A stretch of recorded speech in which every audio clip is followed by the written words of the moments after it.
All right, y'all, coming up on this episode of the Professional Amateurs Podcast, we're going to be talking about the Southwest Division. That is Copper Flagg. That's Victor Wembanyama. That's Anthony Davis. We got a whole lot of good stuff planned for y'all in this episode. Y'all know how we rock Professional Amateurs. I'm an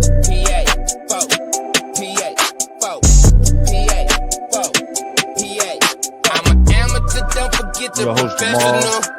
I'm an amateur, don't forget the professional. Still competing, came back, fourth season. Still shooting till the score's even. I hit 2 and now your boy's heating. Up a little, fill up my cup a little. He shooting till I sizzle.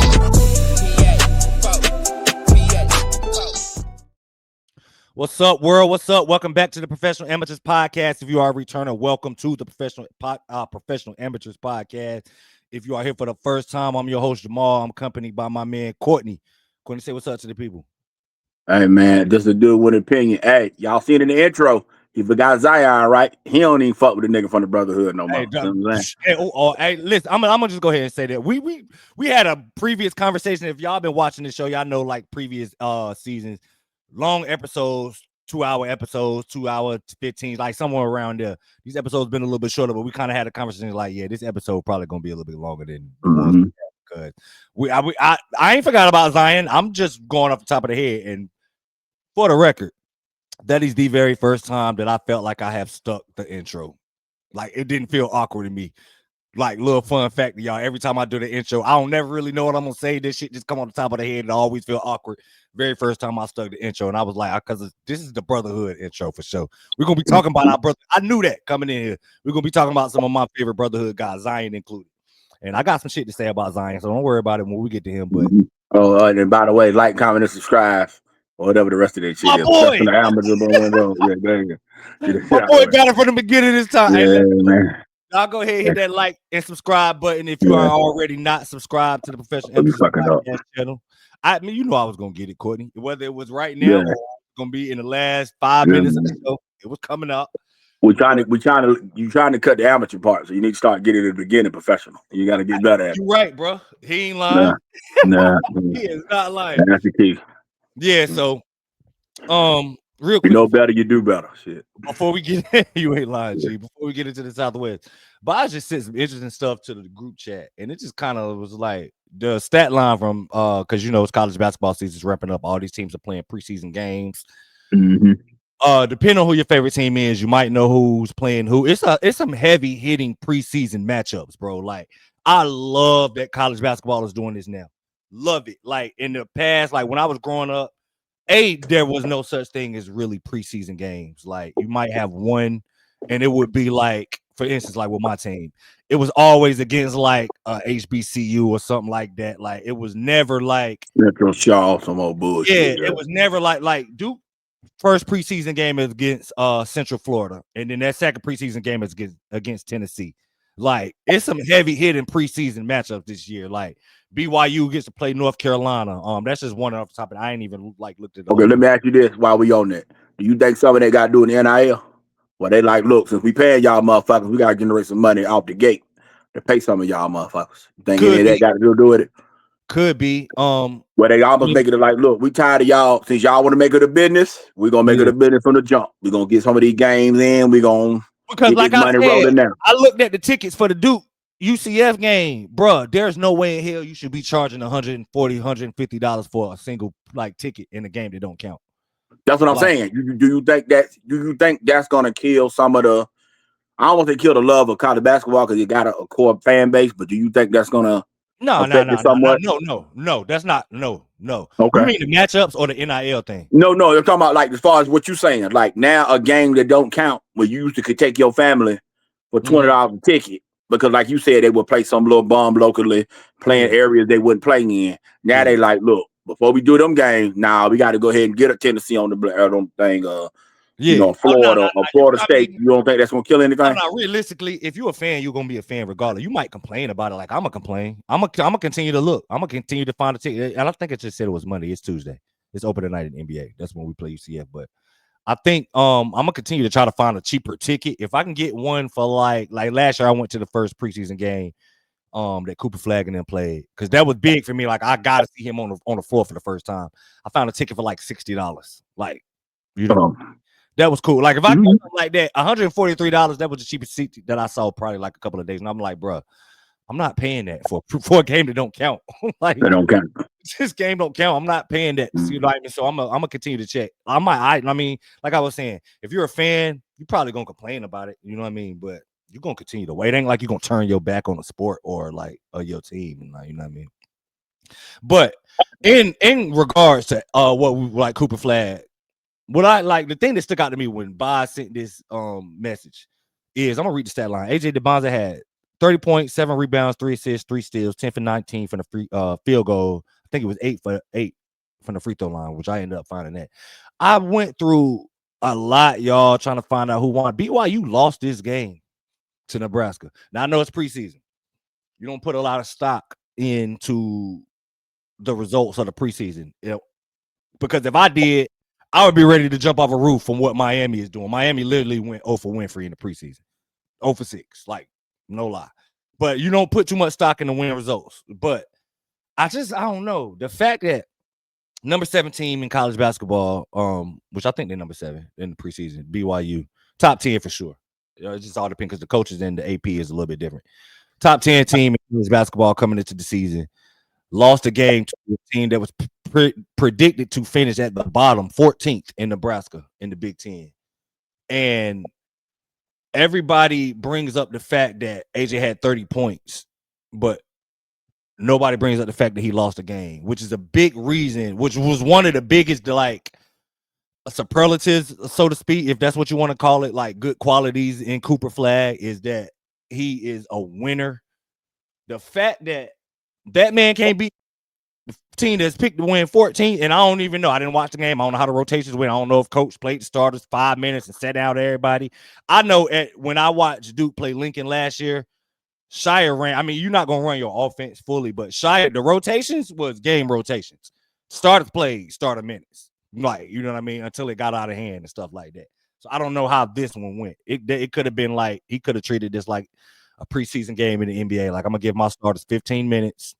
Everybody, we're just going to sit down. And, like, you know what I mean? It could have went like that.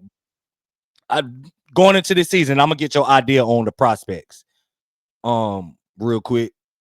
Going into this season, I want y'all to understand that what Cooper Flagg did on the basketball court and does on the basketball court, and what AJ DeBonza does on the basketball court, what Darren Peterson does on the basketball court, what Cameron Boozer does on the basketball court. Because those are, like, Cooper Flagg was number 1 last year. Those are the 3 guys in contention.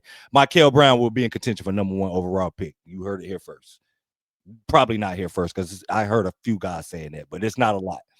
But those are the guys that's in contention for number 1 pick. I just want everybody to understand that Cooper Flagg is at a different level, bro, when it comes to that type of thing.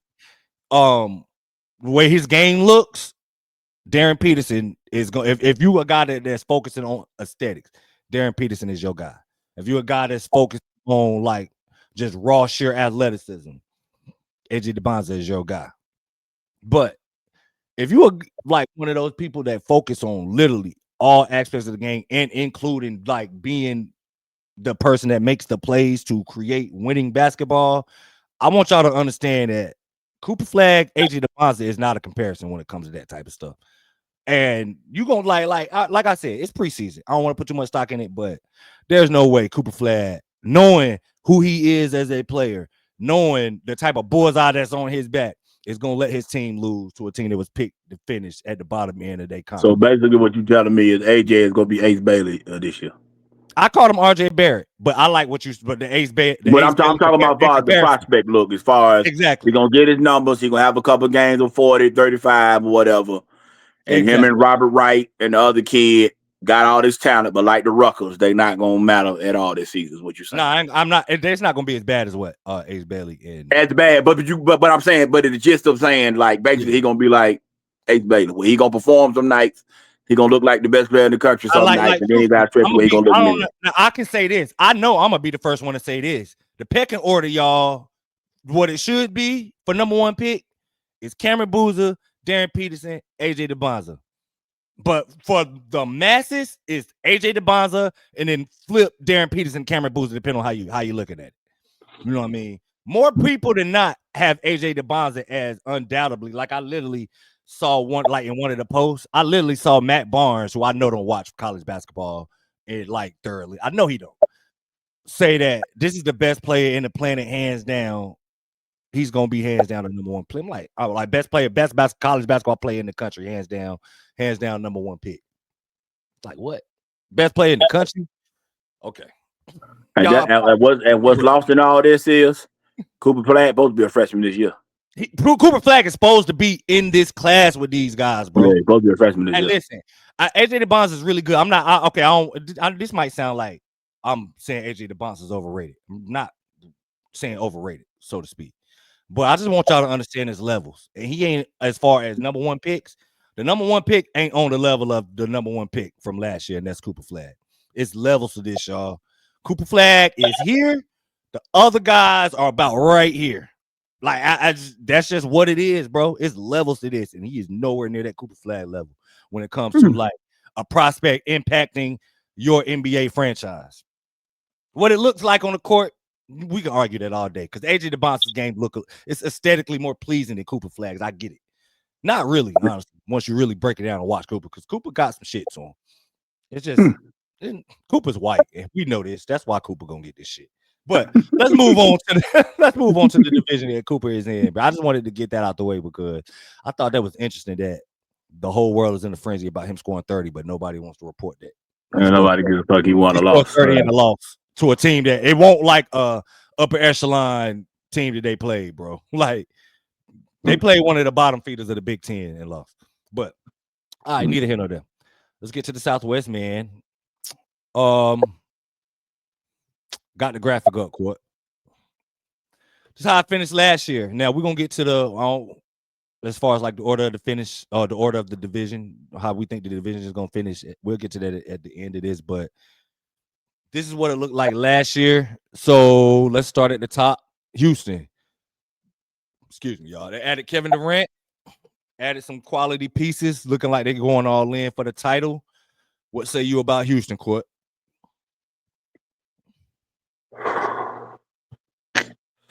How can I word this?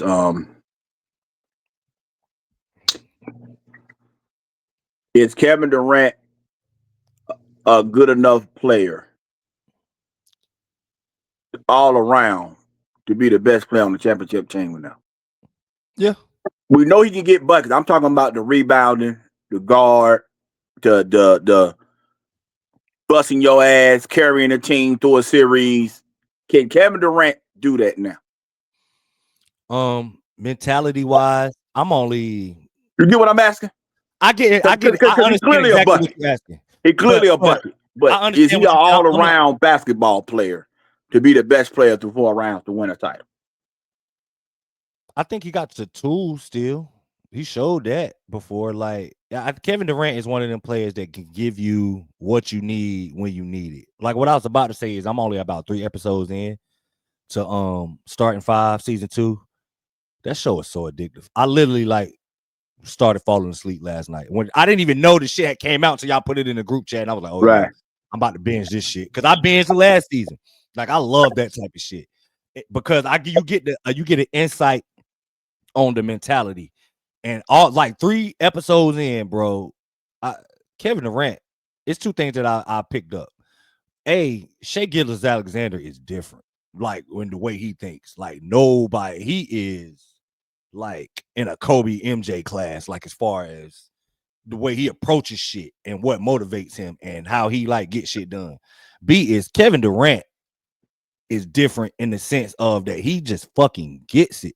He knows that he's one of the greatest basketball players offensively ever, not even just offensively, like basketball players, period. But he kind of gives me the vibes of somebody that understands everything I need to do. Like I feel like he needed this to show the level of leader he can be. Like I think a lot of people question Kevin Durant's leadership because you don't see him rah-rahing a lot, like in interviews and all of that. But I feel like, damn, I kind of underestimated. And I said, I haven't even gotten through the whole series, but I clearly feel like I underestimated Kevin Durant and his ability to lead, especially in a group like this, where he's the guy that everybody's like, bro, I used to watch you when I was growing up. Like, he's that guy for these, like, you know what I mean? Yes, so to answer your question, I think Kevin Durant can do all of that if necessary. Okay. Now, is he too old to do this? Because he's 37, 38. Does he get the old man argument? Yeah, like I said, the problem with that is it ain't even like when you get that old, you just can't play no more. Is that when you get that old, you just can't stay healthy consistently. Oh, and that's this is part of it. Yeah, is he too old for this? That's part of it. And that might be, I don't want to say because I don't really want to like count him out and disrespect him, but it's starting to look like it, bro. He just cannot. Like, that's how it goes, though. It ain't no fault of him. He just can't stay healthy. And more often than not, when you try to play this late into your career, this is how the end of your career goes. It's just all these knick-knacky injuries and stuff like that. You know? Okay, which leads to part 3. Go ahead. In Houston, should they be expecting to win a title because they added him? No, absolutely. This title a bust for Houston. It's none of that. Like, okay, I'm saying from year one. So we saying right now it's title a bust. Play around with this, like from the go. This team is built to win a championship this year. This is one of the few teams that where like it's a disappointment if they don't at least make the finals. Out of the West, I say that I don't even fuck who they play in the East. If Houston makes the finals, they got to win a championship. So they have to win it. Yeah. Okay, so they have to. So it's title of bust for them. They in that category. Yeah. Kevin Durant he's of age, but you still think he's capable of being the best player on a team that can win the title. Yeah. Okay. Which takes us to part 4. Who has to be the second guy? Does it have to be Sengun or does it have to be a mid? Honestly, for not even just to fit the narrative that's been pushed, but to like really understand what you have in this player, it has to be a man. Because if it's not, you need to know if a man is really that next guy or not, which everybody's already anointing him as that. You know what I mean? We need to know if that's what it really is. Because truth be told, I think that Alfred Sengun is more equipped to be that guy this season. I don't think he's necessarily more equipped to be that guy in the long run. Of course not, like with the upside that Amin Thompson has. But no, let's go strictly 25, 26 season. You're trying to win the title. As far as 25, 26, I think Alfred Sengun is more equipped to be that guy this season. But Houston needs for it to be Amin Thompson. Okay. Now, what about the theory of this? Should they ride Sengun and then have Durant become that dude come playoff time? Is that a possibility? Could they say Sengun, you be the guy, the leader for the 82, and Durant, you basically be a closer? Well, basically, what you're telling Durant is that shit up. Basically, he needs to be. They call Sengun Baby Jokic. Mm-hmm. Can Kevin Durant be Jamal Murray, and that's cool? I basically what you asking Kevin Durant is to play with a switch, and I don't think that's him. I don't think. No, see, that's the thing. I don't think he be on. You know, that's my biggest beef with him. He don't got enough fuck you when he's playing. He has a fuck you mentality as far as like talking to people and being, he's not a pussy. But as a hooper, he's not a fuck you player. I'm not gonna say he's not a fuck you player. He's just not a guy that like. This is the problem with Kevin Durant. Y'all want him to be like trigger happy all the time, and that's just not him. Okay. I wouldn't necessarily say he's not a fuck you player. He's just not a gunner. Okay. So what I'm saying to you is that's why I asked about the 4 rounds. Because when you go against the SGA, when you go against the Edwards, when you go against the Jokic, they coming with 40s, 20s, and 10s, bro. 30-point triple doubles and shit. Your 30 points efficiency with 5 rebounds, 4 assists ain't enough, bro. Mm-hmm. But could it be enough if Sengun can carry and then he becomes the closer? They got 3 real guys. That's one thing I know. I got 3 real guys. So I think that So Amir is the real guy already? Hell yeah. Hell yeah, because of what he can do on the arguably he's in the best defender in the NBA category and that talk already. Right, if you want to say he he's can't one, score. but I mean, but that's what I'm about to say. People just act like the defensive end of the floor just don't matter. Like everybody ever focuses on in terms of winning titles or winning in general is how much you score. He can score enough to where he's not a slouch, but what he does on the defensive end will change games, seasons, series. And everybody act like that shit don't matter when it does. That's why he's a guy. Hell yeah, he's a guy. He's a guy that can completely change the course of a fucking playoff series by guarding somebody like Anthony Edwards, holding him at bay. Or not even him. Let's just say he don't even it ain't even him. He can be the reason why Anthony Edwards is the only guy that gives you any type of offensive production in a series, and it's not even efficient. Like he could completely change the course of him specifically. What he does on the defensive end. So that's why he's a guy. Like I forget what he can and can't do on the offensive end because everybody act like that's the only thing that matters. You know that's my biggest pet peeve in basketball. No, okay, so everything else. Okay.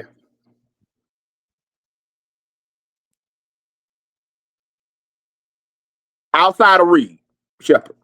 Yeah. Who's the second best shooter on the team? Behind Kevin Durant. Jabari Smith. Okay. Sengun is probably gonna play some power forward because of Steven Adams, Capella, and them, right? Yeah. Or do you think Sengun has to start at the 5, and then Smith at the 4, and then Durant at the 3? Honestly, man, they got so many options. I think it could be matchup dependent. Their best lineup. Now, what you arguing with their best lineup is Sengun at 5. Because I think that's a real question because they don't have a shooting guard on the roster. Nah, not a prototypical he's just a 2 and nothing else guy. Kevin Durant to me is the shooting guard. Yeah, that's why I'm asking you about his all-around ability because I think Torrey Easton should start with Ahmed in the starting lineup with Smith, Durant, and Sengun. But I don't know if Ahmed got enough handles for the 1, and Durant is not a point forward type of player. He's a come off the screen, get it in his spots, and then do a stain guy. He's not a bring it up, run the offense, get you 8 assists. So let me. What about this lineup with Amin being the 1? Because we started to see that, which we're gonna get to one of the teams is flat out letting you know we're gonna start a guy that you don't think is gonna be the point guard. He's gonna be the point guard. Which I've said multiple years that Amin's best position is at the 1. He just need to have the ball in his hand because one of his best skills outside of the athletic ability, in general, just overall being a raw athlete, is his ability to create space and make plays off of the space he creates. He's shifty as shit, bro. And he's not like a slouch playmaker. I wouldn't call him elite, but above average playmaker. So play him at the 1. Especially if you know his deficiency right now is at the shooting. You could do him, which what you said, I agree with Kevin Durant. Kevin Durant, then probably slide Easton in there with Sengun and Adams too. So put Smith on the bench. Yeah. I'm fine with Smith being a backup. I don't know if but see, now you asking Sengun to shoot more goddamn perimeter shot. Now that Adams is in there. I mean, you don't necessarily have to shoot. I don't think Amid have court handles. Oh no, you don't necessarily have to shoot the perimeter shot. No, I mean, Amid handles will be fine. I just think I don't want Sengun focusing on doing all the shit focus on being baby Jokic, like he said, making all the plays with the ball in his hand and having to do the bad and having to be the guy to clean up the glass and backline defender because he's not like a slouch, but he ain't the same backline intimidating presence as Steven Adams is. I think you take more off Sengun plate by playing him in the lineup with Adams. But don't you put more on Durant plate as a defender if you don't play Durant Smith? Need a lot on his plate anyway. Durant, you're gonna have to this is a different role, bro. They calling for you to be a leader, and it's not even just your voice. You're gonna have to play some of the defense you played in Golden State. You're just gonna have to do that shit. You know what I'm saying? Okay, which leads back to number 2. Is he too old to do this? I ain't gonna say no. I'm not. I'm gonna say. I mean, I am going to say no. I'm not gonna say he's too old. I don't think he's too old, but starting to look like that because he don't want to play Reed Shepard. It seems like he's determined not to play this man, and I think that's crazy when you consider the shooting that's in the lineup if you don't play him. Yeah, but then you asking Durant to do more than what he usually does, which is be the efficient sniper dude, help defender guy. Because I'm with you. I think Smith and a mid should be with Durant, Shepard, and Sengun, realistically. But for some reason, it seems like he don't want. And I don't understand that shit. I don't understand. He's trying to be 6'7" and up so bad that you just fucking up the structure of the court without playing Reed. Yeah, I don't know. I think Reed plays a little bit. I just don't see how you cannot play him. But he acting like he don't want to play him with the starters. Yeah. I don't know. It's weird to me. Like I wouldn't start him. To me, not a power forward. I wouldn't play him with a starter neither. I mean, not that I wouldn't play him with the starters. I would play him in like certain lineups. I wouldn't start him, so to speak. But playing him with starters, yeah, for sure I would do that. Because like you said, a lot of these guys need floor spacing, bro. You know what I mean? Like, so yeah, he gonna play, man. I got a harder, but like Udoka is not like he's a really good coach. I don't think that he's just not gonna play one of his better shooters. Like, so you don't think that's the thing? Yeah, because I think Clint Capella's on the team for no reason. I think Adam shouldn't play no more than 10, 15 minutes a night. I think Jabari Smith should be the backup center. No, I can see why you. And Adam should only be for the main matchups of like Jokic and them. And that's it. In theory, but Jabari Smith is just not a center, bro. He don't. No. I'm talking about with the backup 5. I need. This is why I'm saying this. I need his confidence to the point that when the playoffs come, he's not standing in that corner and that ball is swung to him. He's scared to pull the trigger. He's just not that type of player. You're gonna ruin his confidence playing him out of position. I don't think he should ever play center at all, ever. Okay, how does he score in without a speed advantage? Because he has no handles, he has no post game. He's strictly a pick and pop shooter. He is. So won't he get the best advantage playing the 5, backup 5? Put him with the starters. I'm with you about a minute in them. Put him with the starters, space with them. And then on the backup unit, try to get his confidence up a little bit. Let him get a couple of minutes. You get what I'm saying? Like I think he can't get to the playoffs and then not be ready for the moment when that comes. Yeah. To me, he has to be one of the guys that if you're trying to win the title, he to me got to be the 4th guy. I see where you're going. You know what I'm saying? So I think his confidence got to be right as the 4th guy. Put it like this. I don't need Finney Smith playing over him. I mean, but Finney Smith is 100% going to play over him because you know what you're going to get out of Finney Smith. Like we just said, the Rockets is in championship on buzz mode. I'm in agreement with you. Of course. We're in agreement. We're in agreement in championship mode. I'm saying to be special, Smith needs to be ready more than I need what I get out of Finney Smith. Smith is simply a better player than Finney Smith. He's a better player. Talent-wise, let me rephrase that. He's a better talent. Yeah, I don't know if he's better at the role than Finney Smith. I'll say that. He's not better than Dorian Finney-Smith at the role. He's not. Take these 82 games to get Smith acclimated to the role. Yeah. Like I was saying about Scoot Henderson. If you can't learn to shoot and do the shooting drills with Kevin Durant as a 6'11" dude, then there's no hope for you then, bro. This is your best chance to get all the shooting shit and whatever the fuck you need from a 6'11" up dude. If you Jabari Smith, dude. This is the best opportunity you're going to get in your lifetime. Whatever the fuck he doing, you need to be doing. I don't give a damn what it is. But I think their best lineup will be him, Sengun, Durant, Reed, Mid come playoff time. Finney Smith to me should be on the floor, and Steven Adams should only be on the floor if it's the matchup of like Jokic, like a center that's beasting like that. But it shouldn't be none other than maybe Wemby and Jokic. It's all matchup dependent. And that should be the end of it. Okay, do you think the Rockets will make a trade to get a shooter in there? I think that it depends on how they'll look at the landscape and see how the season is going. And if about around Christmas time, they like bottom half of the league in 3-point percentage or 3-point makes, that's a possibility because that is something like you just got to have shooting in order to be a championship level team. You just got to have it, right? You got to have shooting. So. Like a Kobe White destination. But it's not you'll play Reed if you'll play Kobe White. It seemed like you would play, but I don't know. I don't know. I don't know. Because OKC winning it last year, make it to where we can't make the excuse for Ahmed and Sengun because Chet and Jalen Williams did it. You know what I'm saying? So that makes it where it's like, it don't matter if you're 22 and 21, because Chet and Jalen Williams is 22 and 21 or whatever. So that's clearly the case. So if Durant, if you in that category right below Shea, which most people got him as a top 10 player in the world after that top 4, then it's got to be Tyler the Bus, right? Absolutely. Okay. All right, so let's move on past them, man, and get to the fighting Victor Wembanyama's.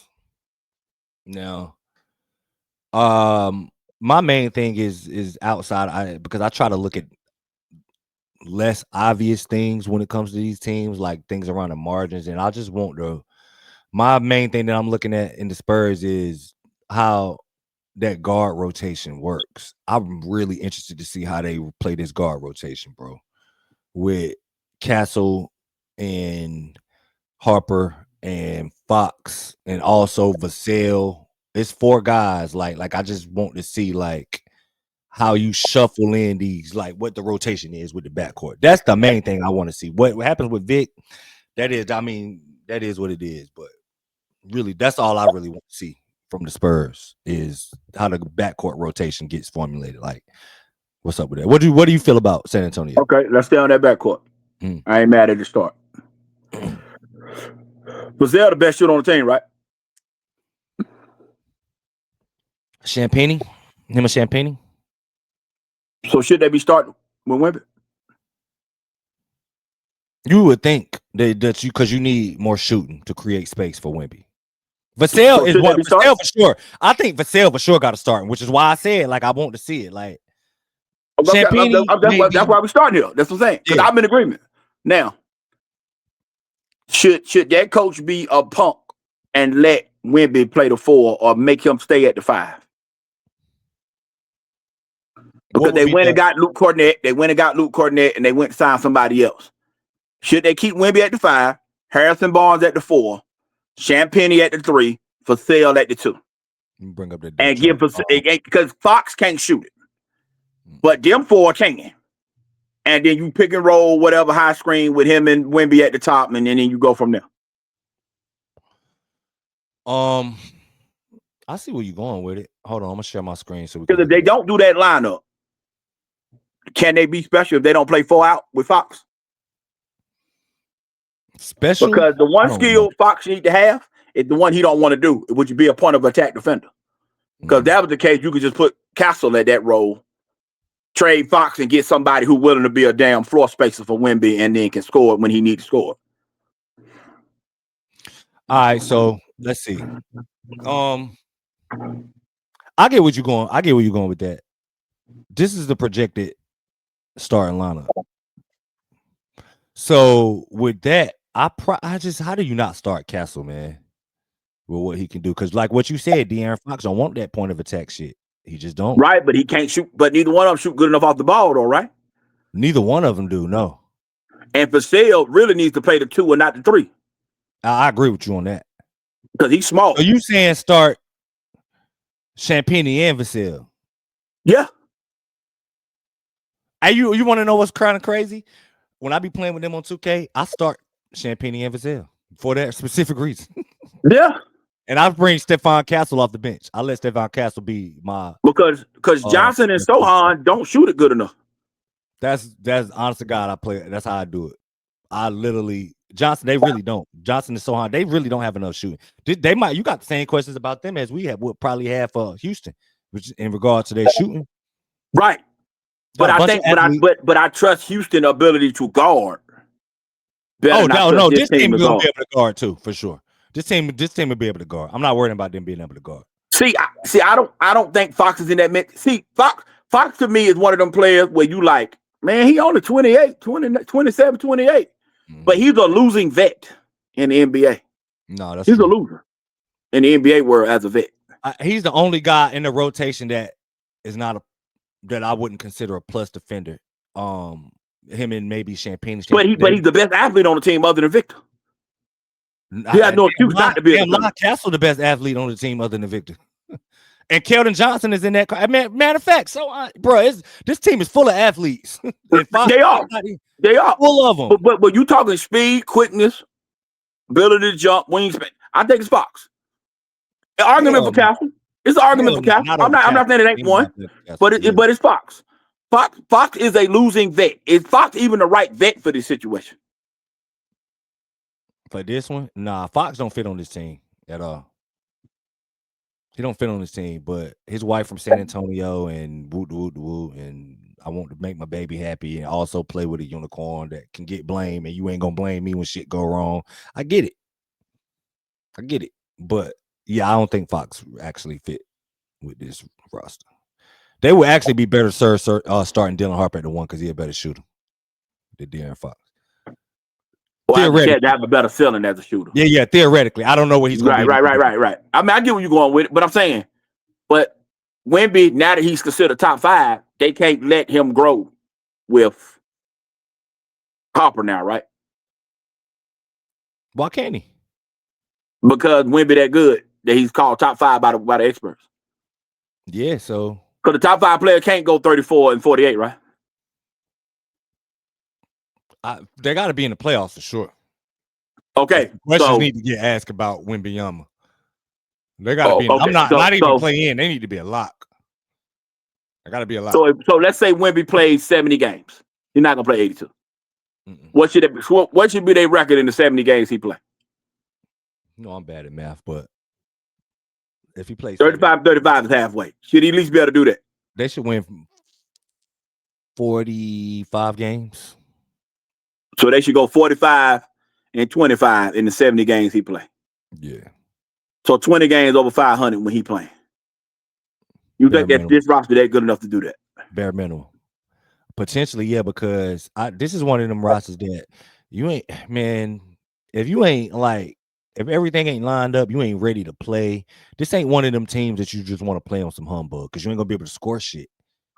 You gotta come into this bitch, focus playing them, focus. Everything gotta be sharp. You can't be sloppy with the basketball. So hell yeah, they're gonna win 25 off of that alone. Just what I'm saying. Just their ability to make shit hard for you. They're gonna win 25 games off of that alone. Somebody coming in San Antonio second night on a back-to-back, they don't really feel like playing. This ain't the team to come in on in a game where you don't really feel like suiting up tonight against. If Popovich was coaching this team instead of the guy that's there now, would you feel completely different about this team? Even if the roster was exactly the same?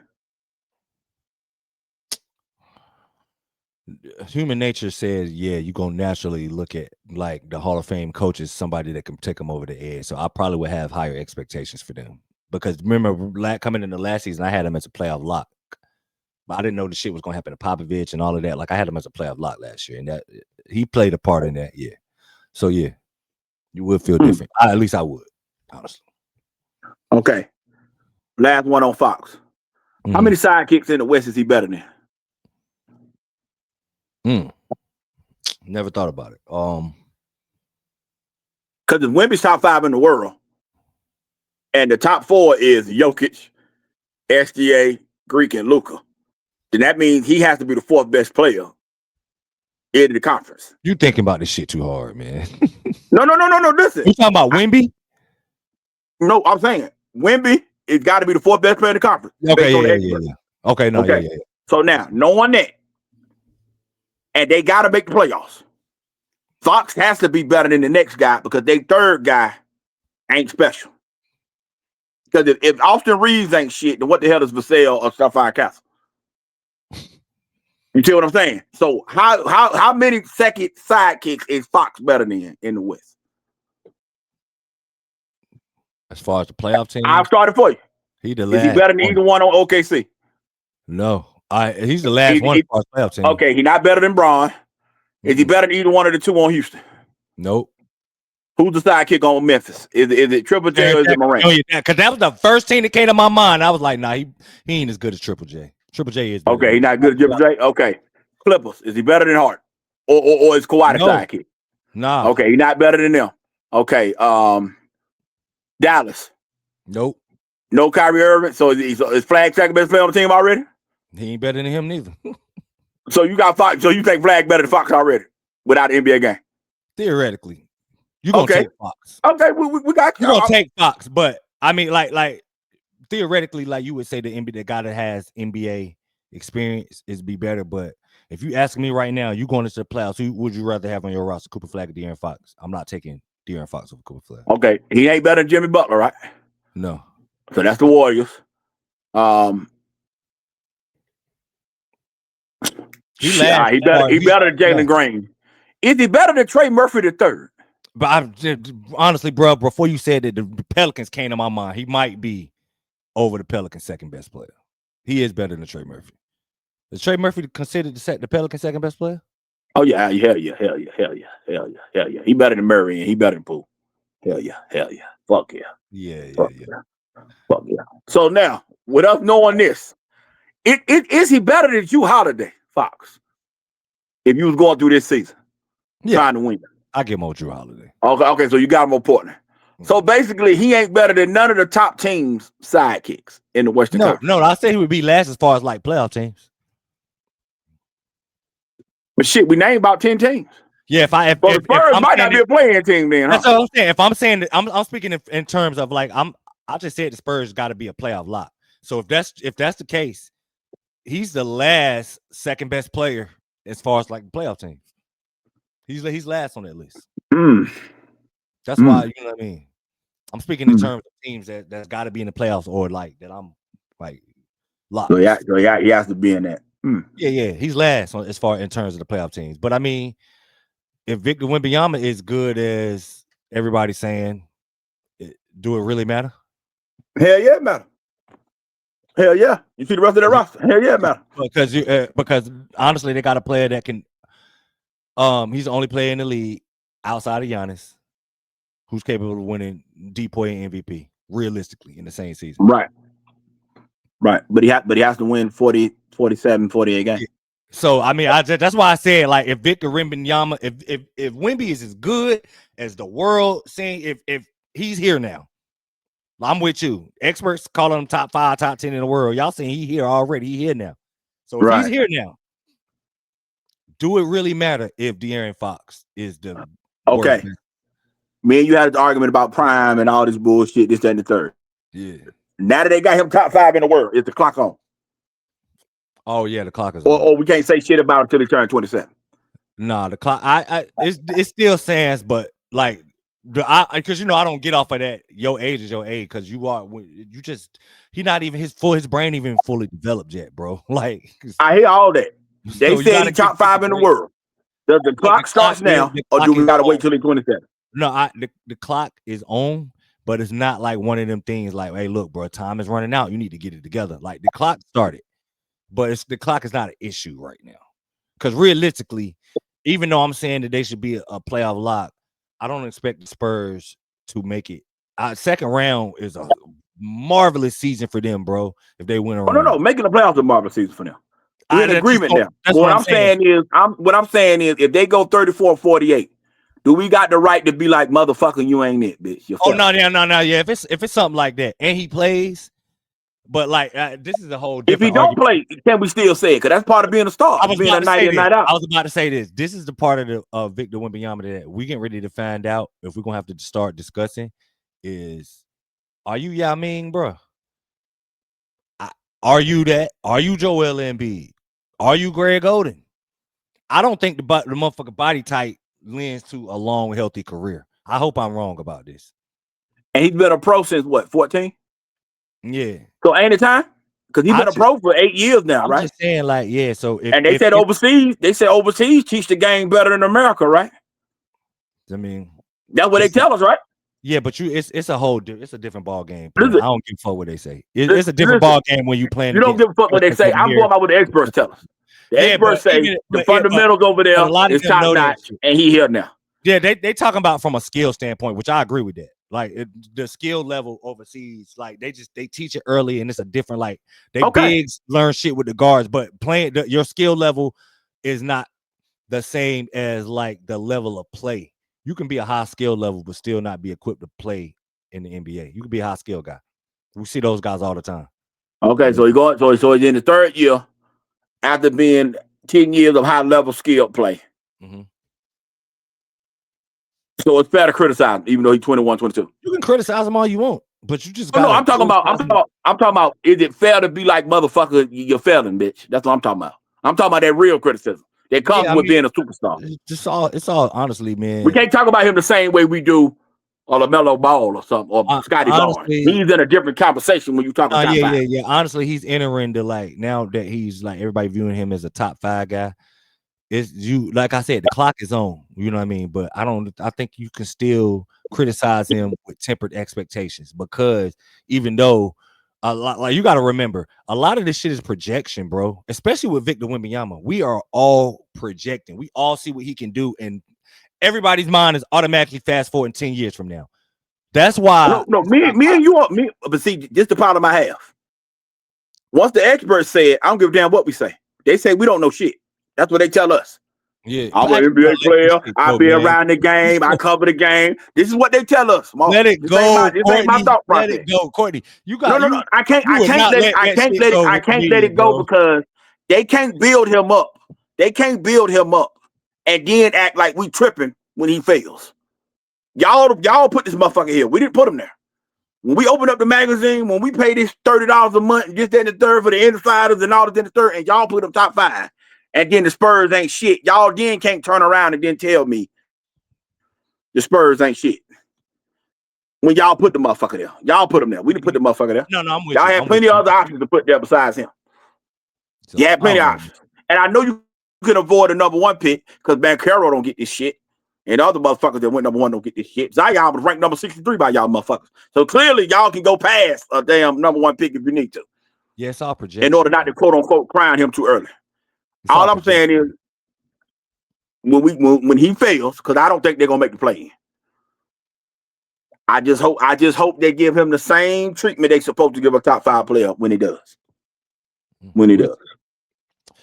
All right, man. So that's gonna be interesting, man. You don't think he's gonna make the play in this while? I mean, I don't think he make the play. He didn't make it last year. How many again? Let me pull it back up. Hell no, they ain't make it last year. They won 34. They won 34 games last year. Yeah. That's about what they're gonna win this year. If it is, bro, I'm with you. I'm gonna join in on the Wemby. You need to get your shit together, convo. I'm gonna join in with you if that's the whatever. I'm gonna give him a little grace, man, because like I said, the man brain ain't even fully developed. He's that young, bro. Like, which I want him to be. Once you make him top 5, grace is gone for me. All right, Memphis, man. What's up with Memphis? Damn. Okay. Can y'all feel the team that's gonna be healthy? Do y'all have to like have a G League team in at this point? That's really I really want to know. For Scottie Pippen news, I guess Scottie Pippen just got hurt today. Let me hold on. I don't want to be irresponsible. You know what I mean? What exactly was it? I'm gonna find out exactly what it was. It was a procedure on his left big toe, 12 weeks. He's gonna be reevaluated in 12 weeks. So Pippen Jr. hurt, Jaren Jackson Jr. hurt, Ja Morant hurt. Who else? Who am I missing? Zach Edey hurt. This is what I'll say. I don't know their draft capital situation. Maybe I could have looked it up so I knew what it was. Mm-hmm. If this draft class is what everybody say it is, tank it out. Send Ja on his way, man. Trade him out. Trade him out. If this draft class what they say it is, send him on his way. Send him on his way. Ready to cut. Because outside of that, y'all was the number 2 seed a couple times already. Mm-hmm. Y'all did all this shit already, man. And then the West done got better. And all y'all did was fire a coach to make Ja Morant happy so he can get back to averaging 27, 28 points a game, which is great. And y'all will win some games in the regular season. Y'all will go 40 and 42 or whatever the case may be. What the fuck does that mean? When Ja Morant gonna want another $200-something million, and then Jared Jackson Jr. gonna want another $200-something million, and y'all motherfuckers is a goddamn 7 through 12 seed at best case scenario. Y'all window to make some shit happen is already done passed. Y'all the top 2 seed multiple years. What they win last year? I should have started. Yeah, Memphis should have been after Houston. I went out of order, but it is what it is. We here. Yeah, that's fine. They won 48 games. Yeah. And they had a lot of injuries last year too. They had a really good season, bro. Right. So like, okay, this is what I really want to know, honestly. Now that I'm thinking about it, are people giving up on Memphis too soon? I'm saying, because to win 48 games with all the manpower they lost last year is amazing, bro. Listen, I hear you. They got a great structure. They got all that bullshit. But this ain't the East, bro. Y'all can't be the Miami Heat and just get in and then see what the fuck happened. West too goddamn good, bro. You be a sucking 7-8 seed in this motherfucker. You got OKC Denver at the top of this bitch. Yeah. Curtains. So now, Houston better. Lakers back. Clippers back. So you get a 3-6 matchup. You got the Lakers, Clippers, or Rockets. You get a 4-5 matchup. You got the Lakers, Clippers, or Rockets. Motherfucker, you can't win around now. It's over, bro. You had a top 2 seed 2 of the last 3-4 years, whatever the fuck it was, before this past season. That was your window to get shit popping. Y'all shit gone, bro. Now, you could be like the grit and grind, because hell, you retired Tony Allen jersey and Zach Zebo and them motherfuckers, and they ain't do nothing but win fucking 2 rounds total or some shit. So you can have one miracle run maybe if you get lucky. But other than that, bro, if this draft is what they say it is, now mind you, I don't know their draft situation. I don't know if they own the pick or not or none of that. I don't know none of that. But if they do, send 12 on his way, man. Send 12 on his way. Damn, bro. Send him on his fucking way. Punt on the season. Oh, they should punt already because they just not gonna be right. It isn't. It is not gonna be right. Health-wise, is what they can't beat nobody in a round in the Western Conference.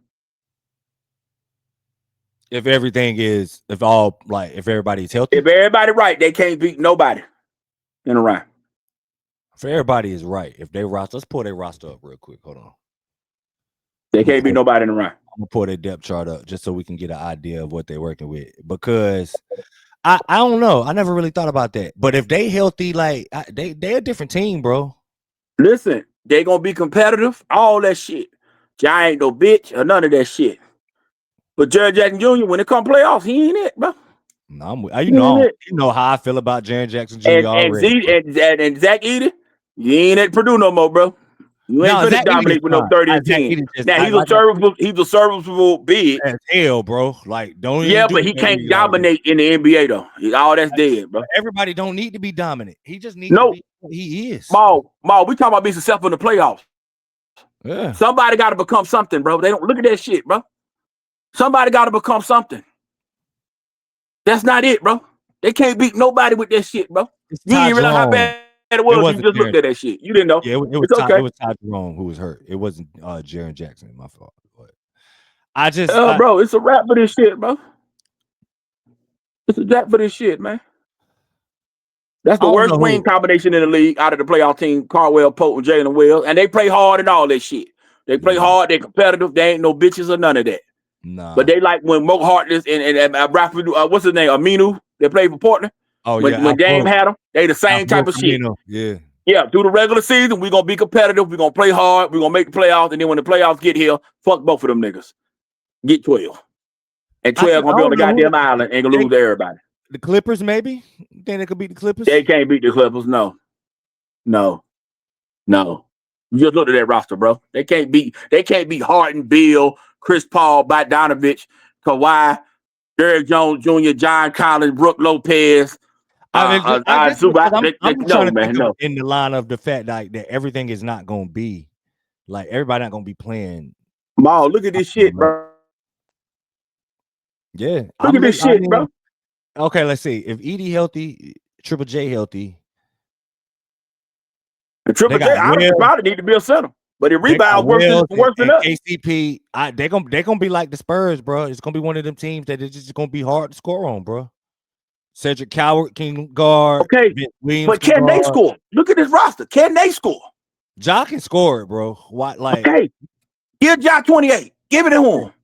Where the other 79 coming from? Give him 28. Jackson Jr. can score it a little bit too, bro. Man, action he doing it. Man, I'm not okay. Don't get me wrong. I'm not saying like guaranteed. I think Memphis is one of them teams that you don't want to play them, bro. If you ain't right, neither, man. If they listen, I want to be clear. They can make the play-in and possibly make the playoffs. Yeah. But what does that mean when Ja Morant gonna want another 300 and Jaren Jackson Jr. gonna want another 250? If this draft is what they say it is, Yeah, you need to get your hands on Peterson, Boozer, or goddamn the batter. Or maybe Mikael Brown Jr., like you said to start the show. It's time, bro. Time. Start the clock over, bro. Start it over. Start it over. John Morant might not even be a top 10 player in the Western Conference no more. Yeah, that's a real conversation that could be had. Bro, and then he might not even be playing on his own team, depending on who you at. Bro, it's a wrap, bro. It's a wrap. It's a wrap. You fired your coach and make him happy, which means he want to run more pick and rolls at the top and get his numbers back. Trash, Jai, you going to get him. 28 points, 9 assists a game. And 10 almost made the dunk attempts. Got it. Yeah, then Memphis they own a first round pick. I just looked it up. They got a pick coming up, a first rounder. With no situation, no. Okay, hold on. To nobody or nothing like that. The breakdown under the future draft picks listing, the Grizzlies are scheduled to have a 26 first round draft pick their own, plus additional rights to first round picks from Phoenix, Washington, and or Orlando. Yeah, they should tank it out. 12 gotta go. They should tank it out. 12 gotta go. 12 gotta go. Yeah. 12 gotta go. Probably tank it out, knowing that. 12 gotta go. Now, who the fuck he go to? I don't know. That's the part I don't know. But goddamn it, he gotta go. Nah, that makes sense, bro. I hate to really say, but I mean, once I started seeing the injuries, I'm like, yeah, Memphis got a punt on the season already, bro. Like, because in the West, you can't make up 10 games, like you said it. Like, no, you can't, bro. You fuck around and get a 10 game hold, like because your best player missed the first 2 weeks of the season. And again, I want to be clear: they can make the play in, and they can possibly make the playoffs as a 7-8 seed. But when they go against Denver or Oklahoma, like last year, this is what happened. Last year. They're going to get their ass whooped. This is what it is. They're going to get their ass whooped. Just like last year. And because I agree with you, during the regular season, there ain't no pushover whatsoever. They coming to play. They coming to play. They can easily go 42-40 or 44-38, whatever the case may be. But then what? And then what? So, all right. And John Morant is what? How old is John Morant now? I want to say 26. So this has got to be the prime now. His brain fully developed. He's 25 now, right? Yeah. Right? So he should be ready to go, right? Okay. So hey, Maul can't even vouch for you now because your brain works. So what we gonna do? What we gonna do? And you already fucked because you talking about I don't even want to dunk no more and all this other fuck shit. He should be thinking like that. No, he should be thinking like that. He do the craziest shit, and how he play, his career gonna be over in 3 years, bro. If he don't tone that shit down. Hey, listen, bro, it look good. Layups count just as many points as a dunk do. Some players gotta learn that shit. Some players, he's 26. I just looked it up. Okay. Some players gotta learn it the hard way. Some players gotta learn it, or it don't take them the hard way to learn it. And learn that shit, bro, because the shit he be trying to do is crazy, and he gonna only play a 7-year career doing that crazy shit. So what he better do then? Because trying to get him out of there. All right, get him out of there. Let's go, man. To the last two teams is the most interesting teams in this division to me in the NBA, honestly. So we these are the two. This is the most interesting team. This is the team I'm focusing on the most in the NBA. That's not my team. Like I just really want to see how it go. I want to see the role. Is Jason Kidd is pretty much already answering. I want to see the role in the fashion in which he uses Cooper Flagg. Preseason, done flat out said no Kyrie. He the point guard. Which I love the fact that just because they acquired D'Angelo Russell, that he's not just going to default to D'Angelo Russell being the primary playmaker, decision maker, because his decision making sucks. Which is why he's on this team. Well, how many teams D'Angelo Russell? I don't know. Which is why he's been bounced around. It's because D'Angelo Russell can score the ball. His decision making is horrible, and he's not athletic. But Cooper Flagg is all of that. So I am interested to see in the fashion he used. I'm also interested to see when Kyrie Irving comes back, because you don't think he's playing. I think he's playing before the year turns. Honestly, bare minimum second week in January. But that's the main thing I'm focusing on when it comes to the Dallas Mavericks. What I'm looking for. What about you? What you looking for when it comes? Okay, you talking so fucking bland in the song, bitch. Okay, number one. Let's start with Anthony Davis. Let's say Irving don't play the first 60 games. Can Davis go 40-20? Yeah. 35 and 25. Is that good? Yep. Could he play 60 games straight? Yeah, he could, because 2 years ago he gave us a clean bill of health for the most part. So yes, he could. I've seen him do it now. Now that I've seen him do it, yes, he can. Okay, so you think it's in the cards? Mm-hmm. So you think he can play like a superstar for 60 games until Kyrie Irving gets back? Yep. Because without that, Kyrie Irving's not coming back. The only case scenario where Kyrie Irving comes back, because Kyrie Irving is on LeBron James. If my team ain't got a chance to win it, I'm good. I'm straight. The only reason why he hooped last year is because it was contract year. And he got his money, even with the injury. So now he going to sit back and evaluate. If Anthony Davis don't go 40 and 20, 35 and 25, and be like the 4th, 5th seed in the motherfucking West, and he tried to come back and goddamn March or whatever, I promise you, Kyrie Irving going to say, fuck it. I'm getting spiritual. Sing the sage, trying to be with the baby, boom, boom, boom, boom. Because there's 2 things that's bothering me with Davis already. What? If Flagg is going to play the 1, which is what Kid is saying, then that means to me, PJ Washington need to play the 4. But guess who don't want to play the 5? Oh, he is adamant about not playing the 5 too. He's adamant. Now, they gave money to Gafford, and they got Lively on the roster. So that means he ain't playing the goddamn 5. But then, if you got Russell, then that should be Clay, because Clay is a better shooter than Russell. But they need a second ball handler, so that can't be PJ at the 3. Najee Marshall probably got the most shakes on the team. But how does he get on the floor if you don't move Davis down to the 5 and PJ to the 4? Interesting, man. Hold on. We're gonna bring their depth chart up so we can get the people a visual, and we all can try to figure this shit out. because that's the main problem to me. Gafford got to get traded to me. Daniel Gafford has to be traded, and hopefully you can get back a shooter for him. Problem is, I don't know who the hell gonna give you a shooter for that motherfucker that's worth a damn. That's the problem. That's the problem. That's the problem. Okay, so damn, they do got Caleb Martin. I forgot about that shit. This is why you pulled this shit up. And see, to me, if you put Flagg at the 1, then you need to bench Russell or Clay. No, and absolutely. Put PJ in that place. Okay, no, I would start Clay. If you're gonna put Flagg at the 1, I would start Clay. Then PJ would be the 3. See, to me, PJ should be the 4, and then you put Marshall. No. I'm fine with Davis and Lively. I'm fine with that. I don't mind. Davis don't shoot good enough from the spacing perspective. Who don't? Davis don't. To play with Lively to me in the starting lineup. But this is the thing. Jason Kidd is talking about letting Derek Lively show more of his ability to stretch and all of that shit too. If they both, which Anthony Davis can shoot it, he's not like Laurie Marketing, but he can hit that shot he can hit it with no problem. The problem is the other spacing. Like, can go to Basketball Reference and go look at Anthony Davis 3-point shoot. Yeah. In theory, he can't shoot, bro. Not to be spacing the floor. No, I'm not saying that you use. I'm not. That's what I say. I'm not. Because this is how I'm looking at it. I'm looking at it from a standpoint of every team that plays them is gonna realize that we can't go to the paint. It's drive the kick all day.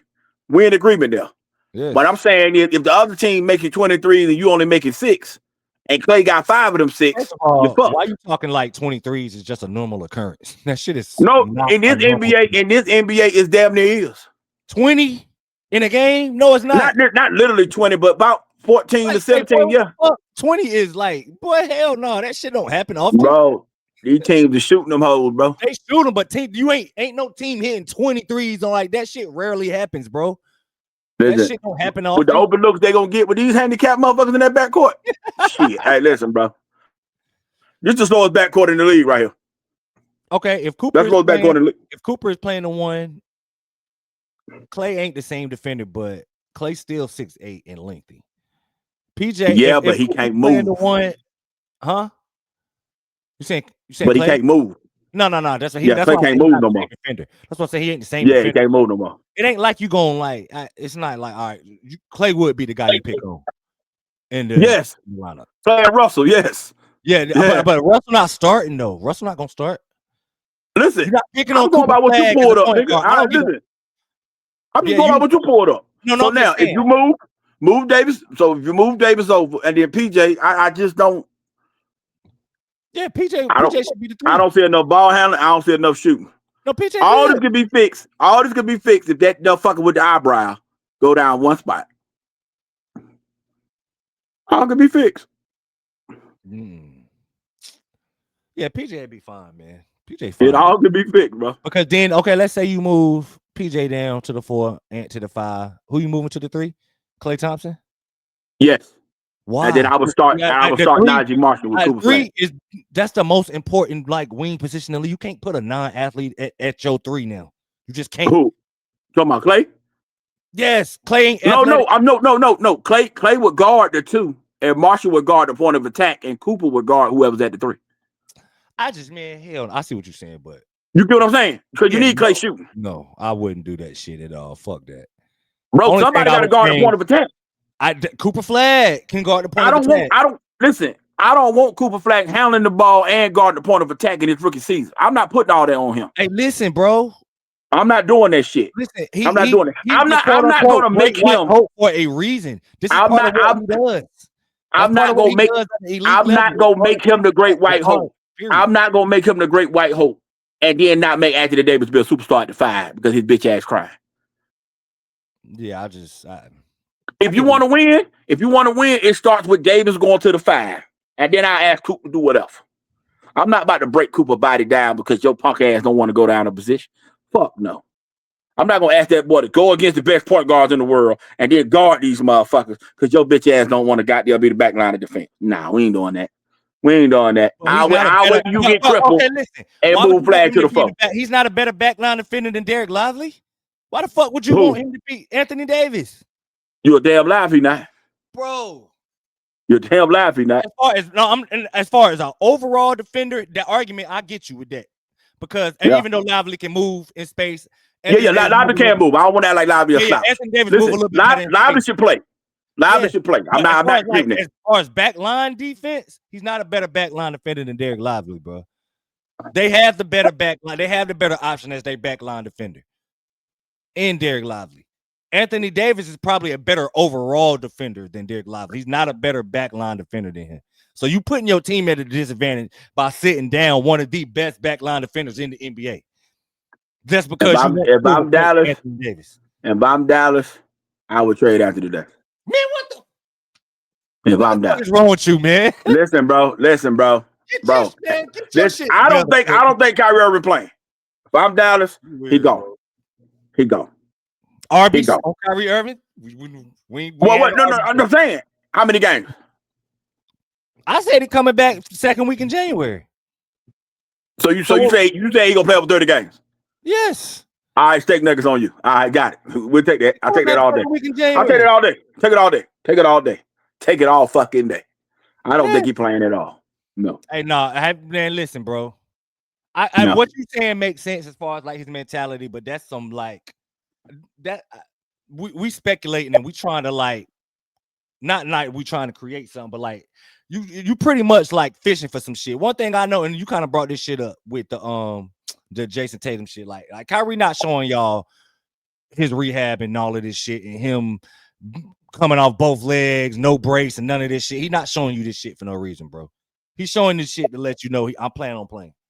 This the difference. Jason Tatum is 26 and don't get no respect. And Kyrie Irving is the most skilled player ever, the most best nigga I ever seen. And he's 35, 34, 35. It's a big difference, bro. But if Kyrie Irving was 26, me and you have a different conversation. Yeah, it's not.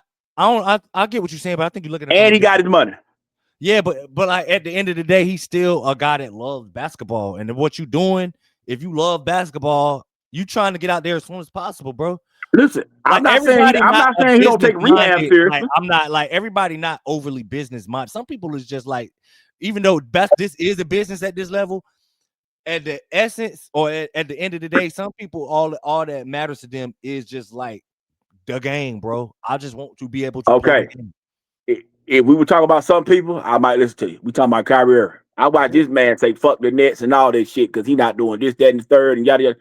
He ain't wrong for it. I'm just saying he done it.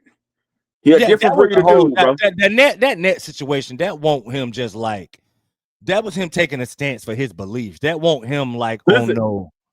Like I don't think what I'm saying is that won over the love of the game. Yeah, it won. It won. That's just the fact. It won over the love of the game. And I'm saying to you is if Dallas is 25-28, hey, my knee a little tender, man. I've been hitting that thing and it ain't quite been kicking. I don't think it's no way in hell they're gonna be like that bad. Oh no, it's a way in hell now. It's a way in hell now. When you rely on Anthony Davis for 60 straight, it's a way in hell now. It's a way. I get the trepidation, but we all know, bro. When Anthony Davis is healthy, man, he's top 10. Listen, no disputing his talent. What I'm disputing is his night in and night out ability. Like I said, if I didn't see it 2 years ago, I would be with you 100%. And but you got to remember, Anthony Davis is playing for respect too. Okay, now what about the other 12 years? That's why I said I would be with you if I didn't see it. All I got to do is see it once. All I got to do, I'm with you. It's not like these motherfuckers out here getting hurt on purpose. Like I'm not saying he is. Courtney playing the odds out of 13 seasons. I think he done played 13 so far. You done seen it one time. I'm saying more likely the other 12 gonna happen when it comes to that motherfucker. That's fair. That's all I'm saying. When it comes to that motherfucker, when it comes to his ass, when it comes to his ability, he got top 5 player in the world ability. I cannot believe that ain't no argument. But he don't want to be top 5 in the world because he don't want to play his best position. That fucks with me too. It just fucks with me, bro. It fucks with me. He a different dude in the head, bro. He just a different dude in the head. So your question, and I hate it for Coop because Coop gonna eat the blame for this shit, and it should be him. This gonna be the rare situation where the rookie is gonna be the center point of the interviews, everything that's going on, and not the superstar.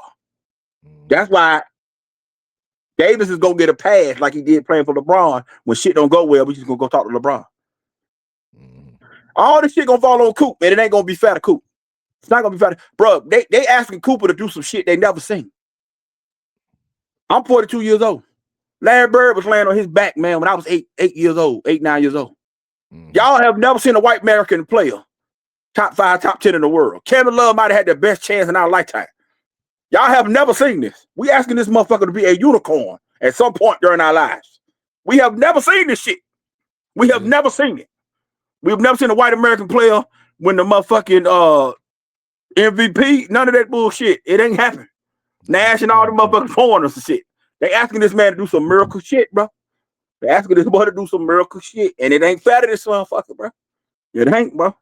Cool, Bill. And Davis is gonna be the reason he gonna be under that pressure cooker right now. And Jason Kidd ain't doing him no favors neither. How about, man, he go to point guard position and all this. But why the fuck you doing it to this kid, man? Because like I told you, his best skill is his ability to make plays. That is his best. That's his number one skill. I know the whole world don't see it. That's his number one skill, bro. It's his ability to make plays. Make it from the wing, bitch. That's all I'm saying. Make it from the wing. Why y'all trying to make this man bring it up and all this dumb shit? John Shire didn't come out publicly and say it like Jason Kidd has done, but John Shire had Copper Flagg playing point guard too. Copper Flagg was the point guard for all right, too. I watched D Wade try to play the point as a rookie. I watched LeBron try to play point as a rookie, and they moved both of them motherfuckers off the ball, and they still average the same goddamn 6-7 assists a game. Copper Flagg ain't got no business bringing shit up. D'Angelo Russell is a fucking 10, 11 year vet. Bring the bitch past half court, then throw it to the kid, and then let the kid go to work. That's some bullshit. What the fuck is D'Angelo Russell there for? If you telling me Copper Flagg got to bring that motherfucker up, that's crazy. That's crazy. What the fuck Russell there for? Because like Jalen Brunson, I swear to God, D'Angelo Russell cannot run the lane for shit. He cannot run the lane, catch the ball, and dunk it. He cannot do it. Hell no. He cannot do it. He cannot do it. Though. He's a really good shooter, though. Yeah, he is. Really he is. Which is why you give it the flag in the half court and then go space, motherfucker. Yeah. Swing it, and then goddamn run behind his ass in a flex or a motion or whatever the fuck the set is, and then get ready with your hands up. Perfect. Mm-hmm. That boy ain't got no reason to be trying to break no presses and all this dumbass shit when D'Angelo Russell sitting right there. That's crazy, bro. That don't make no fucking sense. Don't make no goddamn sense. Because he a better decision maker than D'Angelo Russell already. Okay, make the decision to have court. I literally just trust his IQ, and that's all it comes down to. It ain't even about ball handling. It ain't even about nothing. I just trust Cooper Flagg to make the right play more than I trust D'Angelo Russell. And that's crazy because you just said, what year is this for Russell? Where he coming? I don't know, 10, 11. I don't know. It's something like I know he did probably double digits by now. I should not be trusting a player that's never played an NBA game in his life more than a veteran. I just shouldn't. And the only reason why I can't say shit is because one of the top 5 point guards ever is telling me, give it the flag. So I don't even know what to say to that shit. Because I don't know shit. He's just a kid. That 19-year-old is developed enough for him. This is one thing I know. I know that Jason Kidd is one of the smartest, most intellectual, see shit before basketball players I have ever seen in my life. And if he's telling you, like Courtney said, this is the best option at running the team, he the best option at running the team. Jason Kidd, he probably been the best option at running the team in NBA history. Right. Literally. So, you know what I mean? I gotta listen to him. Hey man, so so you saying the unicorn shit. How do you still feel the same way about Cooper? Because the temperament, you ain't going to a full apology mode, but the temperament started to change as the season got closer and closer towards the end last year. You still feel the same way about his ability to be generational or to affect the game in a generational fashion, to change basketball, not even just like the scoring shit, just his ability. This is the thing, man. I think he can play, bro. I never disputed that. He can hoop. He's nice. I just don't think he's generational. That's all. That's all. Listen, bro, we asking that man to be something I have never seen. And part of it is because he's white. It is. I've never seen it, bro. I've never seen it. I've never seen a white athlete go against us as an American dude and be that dude. I have never seen it. Getting ready to see it in 26. I've never seen it. Cause, bro, I can't wait to see something simple as this. Usually the golden rule is if a white boy checking me, I'm going to your ass. I want to see that. You just saw the other day. Gabe Vincent was like, right. I want to see that. You know what I mean? I want to see what it's like when he lines up one week and it's fucking, I would just use this business. Zion one day, Wemby the next day, goddamn Ahmed the next day, Durant, and then it's fucking Jared Jackson Jr. Mm-hmm. And this white boy is checking me with these hospital shoes on. Like, what? Shoes what? Horrible. Line this shit up, bro. I can't wait to see that. But like, I get you, man. I can't wait to see it, bro. Every step of the way, people been like, that's been the whole thing that everybody been wanting to see against Cooper. I can't wait to see him get against an athlete, and that's just like, and y'all don't think that these long rangy black African, like these wings have been salivating at the chance to get this white boy on him, and they ain't been able to do shit. This has been happening. Everything up to this point, he won. He went number one. He's won up to this point. Hey, bro. Salute. I'm not disputing none of that. Up to this point, he's done everything he needed to do to shut everybody up. He went number one. Went to college. Goddamn it. Was fucking 40 minutes away from the goddamn that championship. He done everything fucking possible. I can't believe we lost that Houston game, bro. He won the fucking ACC player. No, he didn't win ACC player. He won ACC player of the year, right? ACC player of the year, national player of the year. He done everything he needed to do up to this point. I can't dispute nothing up to this point. Hell, he even hit 30 in the fucking summer league game before he fucking put his jersey up. He even did it in there. So up to this point, the man has done everything. All I'm saying is, in the NBA world, he gonna be a fucking unicorn, bro. He is. When just how bad it is. When they have to compare him to Gordon Hayward, because he's the only other white guy to average 20 a game as a wing, that's how fuck we are. I think that's but that's the problem. Everybody want to compare him to somebody white just because he's white. What I'm saying is, that's my point. I'm saying that he's not that. I think y'all should start thinking about his comparing to the niggas. I know. Is Scottie Pippen. Listen, we're in agreement here, bro. We're in agreement here. That's who y'all need to start comparing him to. Listen, I'm just telling you why the fucking situation is what it is. Because people have never seen it. They have never seen it. No, yeah. They haven't, bro. Bro, we talking about, man, like, just think about this shit. Like, bro, we just did a top 50 list. and fucking Chet Holmgren and Tyler Hero probably the only 2 white American players on your list. Yeah. Like literally, they might be the only 2 on the list. Out of the top 100, who we adding? Maybe one more white guy? Mm-hmm. Maybe. That's American. That's why he the great white hope. That's why he the great white hope, because literally we ain't seen it. Yeah. We ain't seen it. See, the Caitlin Clark shit, which I don't even want to turn it into her. The reason why I don't like her shit is because most of the greatest players in the WNBA is white. Mm-hmm. Like, that ain't like no new shit in that world. That's why it's crazy to me. From Tarazi to Sabrina to Plum to Becky Hammond to goddamn whatever. I mean, they don't have plenty of white players that can hoop in that shit. But the NBA? Nah. That man is he trying to be a fucking unicorn to the 100 power, bro. When the best wings is like Gordon Hayward, Jeff Hornacek, and Chris Mullin in the last 30 years. Nigga, what? Shit, come on, bro. All right. This man might have to win a dunk contest. They might put him in a 3-point. Man, they about to try to use this motherfucker up, bro. They gotta do everything they can with this motherfucker. They gotta do it. But the one thing I love about Cooper, bro, is Cooper don't give a fuck about none of that shit, bro. Cooper just want to hoop. He don't give a fuck about saving white America. He don't give a fuck about how you feel about him. None of that type shit. Like, he just want to hoop, bro. Like, I love that about Cooper, bro. He ain't extra. It ain't none of this extra shit. He don't give a fuck about social media. He don't care about none of that shit, bro. It's all results for him. He is a results-based player. You know what I'm saying? Like, just, that's it. Wins, losses, and that's it. He don't give a fuck about proving to y'all that he can be 25 a night. None of that shit. He's a results. And I want to see that too. I want to see what it's like when he play a game and he got 9 points, 11 rebounds, and 8 assists. How people treat him. I can't wait to see that. But that's the thing. Like, everybody can't wait to see that. He not like. I really wish everybody could understand that he's not a below level scorer. Like, I just really want everybody to like come to that realization. It'll happen eventually, because the narrative on him is that he's not a scorer, and that is the biggest misconception when you evaluating Cooper Flagg. Cooper Flagg can score that bitch, bro.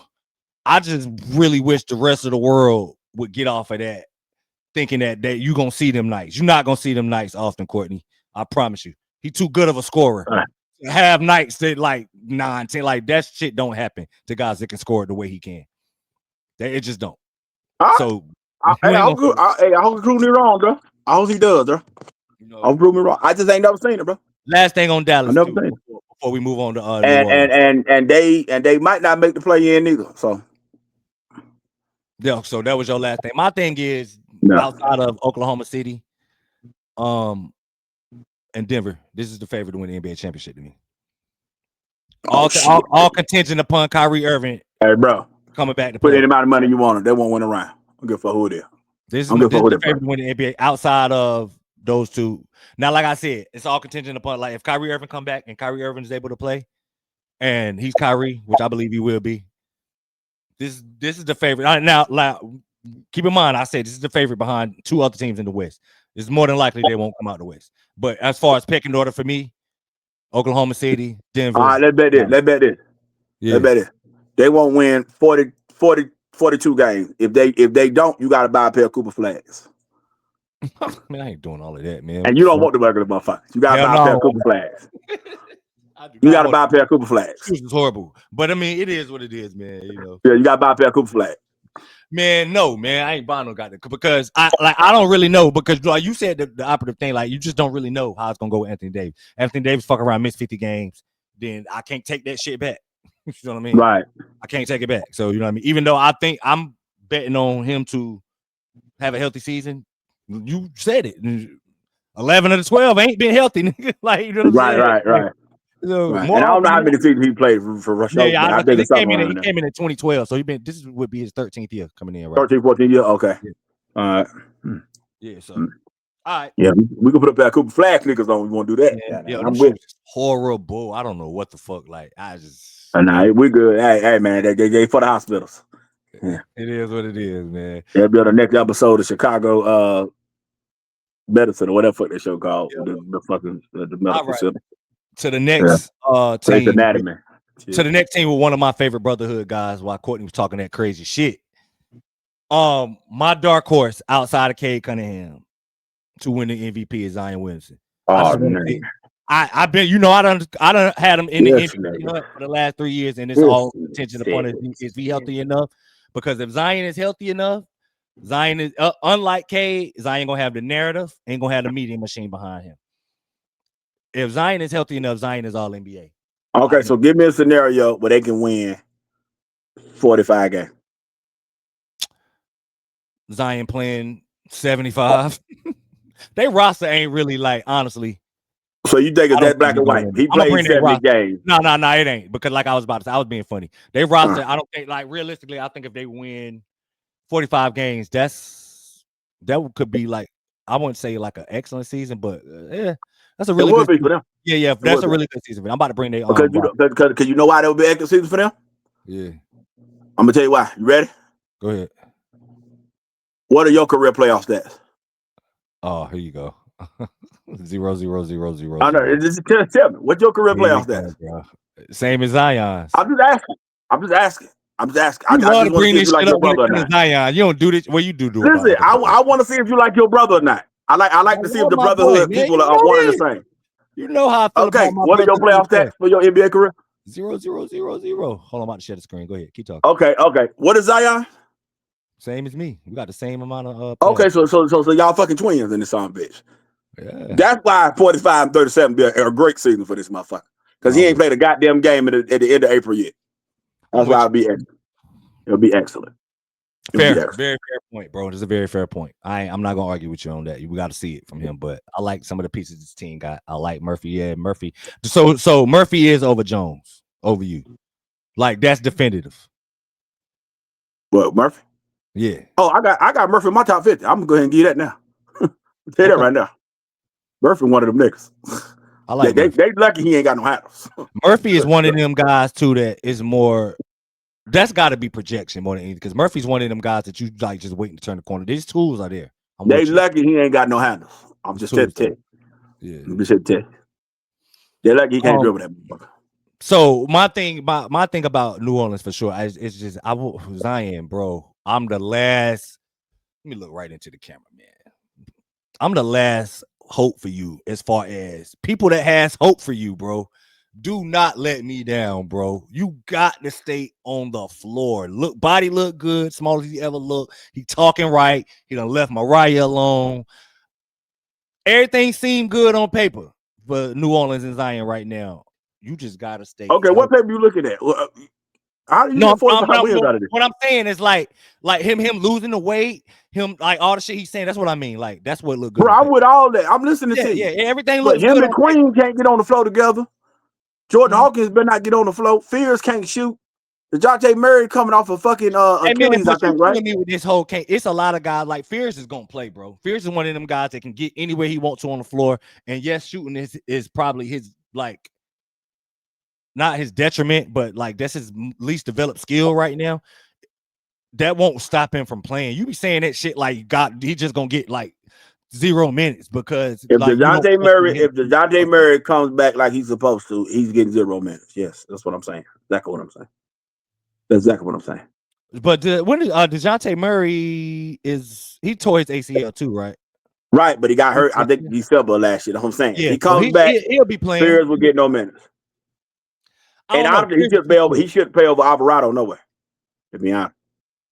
Ain't somebody like you who love offense and what you can do on the offensive end? You mean to tell me you gonna take a glue guy can't shoot? He ain't give you nothing offensively. He can't shoot. Alvarado don't give you nothing offensively neither. Nothing. I know. Offensively. That's why Alvarado's a backup player for 10, 12 minutes. Yeah, because they're better defender. Right. Yeah, man. Right. Fears. I'm acknowledging the other end of the court. That's why Alvarado's the player. Fears, Cooper Flagg, VJ Edgecombe. Fears. VJ Edgecombe is the main guy. That I'm gonna make you walk your fucking comments back on, bro. You gonna walk them shit. You gonna walk them shit. Fears, you gonna walk. It all sounds good, man. Listen. You be arguing me shit that I ain't arguing. High school and college, I acknowledge what the fuck. I said they all going to the NBA. Yeah, but we all what they gonna be when they in the league. I'm talking about Fears is not gonna play, bro. Yo, Fears is too good. Fears ain't playing, bro. Cause look, this how I know Fears ain't playing. Mm-hmm. They want Zion to play the one. But Zion is one of them too. Like this is the same thing. Zion is in that Cooper Flagg. Bro, okay, so if Zion plays the one, both went to Duke. Hold on. But Zion Williamson is one of, I've been saying this since before he came out. That's his best skill as well, which people don't probably realize that. All right. People don't realize how good of a playmaker he is with the basketball in his hand. All right. He's elite at that shit. So right. and he can handle the ball good enough, and he can get to any spot he wants to because how big he is. So it actually do make sense.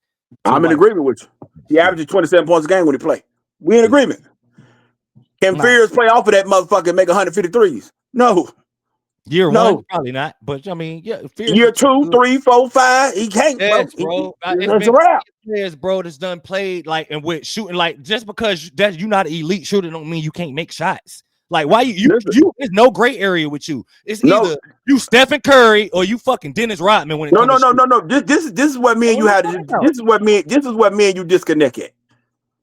If you're a player that has a weakness, if the team don't allow you reps to get better at that weakness, then you won't get better at it. Why? How won't he not get? The reason why, because you're not going to do it in the game. In practice, that kid gonna make 100 out of 100. He gonna be phenomenal. He's an NBA player. I know he works hard. He made it. I know he can work in the gym. He made it. So if he goes to the pro-ams and kill and do shit in practice, cool, bro. Do your thing. When that goddamn jump ball comes at 7:30 p.m. and another visiting team is in that motherfucker and they sag off your punk ass to go on the screens and shit, all of a sudden you can't make them no more. That's what I'm talking about. When them lights come on, can you perform? Now, if you're not allowed the chance to get them reps to get better at it, then you won't. He will get them this season for sure. Listen, with Poole on the roster, with Murray, Jones, he's not gonna get no reps. Okay. Jordan Hawkins, I know can shoot better than him right now. Yeah, he can. Jordan can't get on the floor. I know he can't shoot better than Jordan Hawkins. I know he can't. But he can't get on the floor, bro. If they don't allow you to play, bro, I don't give a damn what you look like in practice. You're a top 10 pick. I know now listen, I know you work hard. I would understand your argument, especially coming into the season a little bit more. That's why I said once Murray come back, it'll be a little bit different. But they don't have a secondary ball handler outside. Zion, like you lamenting the fact that Zion could be primary ball handler or even secondary ball handler. Right. And they don't have Poole. They're gonna have him outside of Jordan Poole, which who the fuck wants Jordan Poole being the primary ball handler for your team? You destined for the lottery. You are destined for the lottery if Jordan Poole. Okay, but this is the thing. This is the thing about Jordan Poole though. He shoots 37 to 40% from the 3-ball line. I'm not talking about him shooting. No, but what I'm saying is, even though his dribbling ain't the greatest, he shoots so good you have to guard him. Jordan Poole is you have to guard him. We both know this. If you can't dribble like talking about it, your shooting is your gravity and make him guard you. Jordan Poole can shoot the hell out of basketball. You're gonna have to guard him. You're not gonna guard Fears. You gonna sit in Zion's lap if Fears on the floor. You're gonna sit in his lap. They're not gonna play them together. That's why I didn't understand why they drafted Queen. Queen can't play with Zion in the front line. To do what? What the fuck you get another fat nigga for that can't jump? What the fuck you get him for? I don't get it. Queen's I don't get none of the draft picks. I do get that. Queen's you understood the Queen pick? You think Queen can play center in the NBA? Yes. Especially this new age NBA. Yes. I don't think he can, bro. Yes, he can. I don't think he can. Like, why do you think he can't play? Queen literally. Like, let's just focus on Queen. Take Zion, take Jeremiah Fear, take all the motherfuckers out of the picture. Derek Queen is not missing an NBA skill that you want a big to have. Literally, he does everything at a high level. Dribble, shoot, missing. Rebound. He's not a slouch. Yeah, but he's a below average athlete, and he has. So is the MVP from a couple of years. He's not big as the MVP. No, but I'm just saying, like, you making it seem like he's not big at all. He big. He's not like 7'1". Like Queen is like, what is Queen? Like 6'11", 250? Man, I don't think he's 6'11". He's 6'10", 246. This is what he listed as right now. I'm looking at it. Okay. And he's the average athlete. So that's small now? That's small? At center? Yeah. Bro, it ain't listen. As once Derek Queen, now he has skills. I'm not saying he don't have skills. Once Derek Queen with NBA and all of that, it's not going to be a big in the NBA that's going to be able to stay in front of Derek Queen. Like Derek Queen is that skilled at the center position, bro. He not like he got okay skill level at the center position. Okay. So he's upper echelon. So tell me why. So tell me. Okay, so this how simple I'm gonna put it. Tell me why he's not starting over the center that's on the roster right now. Because that center ain't got a goddamn skill on that motherfucker. No. But Yves Messi is the like the backline defense. He's the guy that you're gonna use because you can't necessarily that as athletic as Zion is. He's not a good backline defender. Okay, so now when I started this segment, you know the first thing I said was, how the fuck does Queen fit with Zion? I didn't say Queen was garbage. I said he don't fit with Zion. So they wasted a draft pick. So now, if Zion your guy for the next 5-6 years, how the fuck does Queen play beside this motherfucker? I can play with him. Now go from there. That's how I'm going from. Fears can't shoot at the 1, and then you grab the 9 fucking rim protecting big man to go with Zion for the next 5 years. I don't understand it. It don't make no sense. NBA lineups are situational, bro. You act like that just because they got Fears and Derek Queen today, they got to play him with Zion all 48 minutes. All I'm saying is, if you want, depending on your matchups, you took two. If they took both of these guys that picked 26 and 31, I ain't saying shit. You took both of them in the lottery, and then you traded 2 picks to go get Queen. So when you trade 2 picks to go get Queen, Queen need to be ready today. Today, especially when you dealing with a nigga like Zion that don't play games. Queen need to be ready today. Shit, we can't be like 3 years down the road when you talk about Zion. Keep in mind, what ESPN is saying is going to be the depth chart, and more than likely ain't going to be the depth chart. But I don't see like with the Yves Messi, I wouldn't have a problem with him starting Yves Messi at the 1. I mean at the 5. I wouldn't have a problem with it, especially because seeing of what you know, you do want to have some level of like, I know what I'm gonna get from a guy from certain positions. You know what I'm saying? You just need that. You need some level of backline defense when you got Jordan Poole as your point of attack defender. You just right. Like, yeah, but I think Herb Jones gonna play that backline defense. If Jordan, I think Herb Jones gonna play that role. I think Herb Jones gonna play that role. I think Trey gonna draw whoever the better wing is. I think Jordan gonna be the guy they hired on the weakest guy on the perimeter out of the 3. Oh no, that's what I think they're gonna do. They should. That's what I think they're gonna do. That's what I think they're gonna do. Now, that's what I think they're gonna do. But Jordan Poole is strictly in the starting lineup because he can shoot the hell out the ball. With Zion and Zion running the 1. That's strictly why he's in the starting lineup. Let's be clear. If they had a guy better than Poole, I promise Poole would be the 6th man.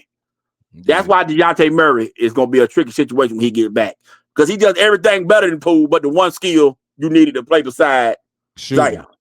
Right. That's why I'm interested to see how that goes when he gets back. Shooting shit, man. Let me now I gotta look at his numbers because Jordan Poole in theory is a good shoot the hell out of that motherfucker, bro.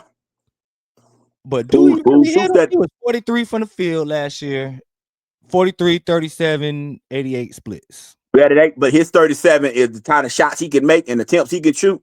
It's different than a lot of guys. That motherfucker shoot the hell out of that ball. Now that's one thing he can do. I ain't gonna take that from him. Now, asking that motherfucker to be a smart basketball player and all that other dumb shit, hold us goddamn conversation. No, but that 23-9 line, that motherfucker lethal from that bitch. He lethal from that hoe. You know what I'm saying? Yeah, so with that shit, because you saying to me, Zion gonna be all NBA. What's his stat line for you? 26, 6, 3. 26, 7, and 3. I think he'll rebound a little bit better this year. 3 assists ain't enough, man. He got to be about 8 assists a game. That ain't enough. That ain't enough. That ain't enough. That's like in order to keep them competitive. He need to make all NBA. He needs to be 27, 10, and 8. Yeah, he ain't gonna be that. He ain't gonna be 8 assists. He need to be.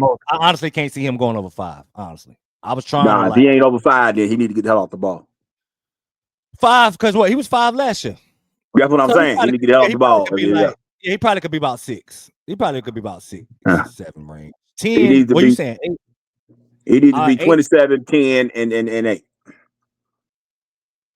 Yes. Yeah, last year he was 24, 7, and 5, 56 from the floor. He can't average less rebounds than Jason Tatum. Yeah, I agree with you. On that. That got to change, bro. That got to change. And if Greek Freak can average 6 assists a game, nigga, so can you. You need to have 6, 7 assists a game. You need to be the same downhill monster he is. I can see that. And you're fully capable of that. Mm-hmm. I'm tired of you being like Blake Griffin. All your athleticism on the offensive end, but when the defensive end come around, I don't see none of that shit. Yeah. But every now and then you might block a shot or some shit. Like it's ridiculous that you can't move them goddamn feet and shit like that. But offensively, all of a sudden you miraculously bust windmills out your ass. Like he's not as bad as what you trying to make him out to be. No, I'm not saying You making it seem like he a bad defender. Zion should be special on both ends. No, that's what it is. Like okay, that's what we arguing, bro. Okay, I'm listening. Yeah, stop lowering the bar for this nigga because he all right. Nigga, you was picked to be special. Be that shit, nigga. I'm with you. I want the eggs, the biscuit, the hash brown, and all that shit, nigga. I don't want the pancakes and sausage. Nigga, you supposed to be a hot cake special. Special. You supposed to be the whole shit, everything, motherfucker. Not just part of it. That's what's wrong with this motherfucker. He give y'all enough to make y'all satisfied and keep giving y'all hope. Fuck the hope, nigga. You're failing, bitch. That's how they did talk to him. I'm the last one. I said I'm the last one. Hey, cause guess what? His brain developed, and he's 25.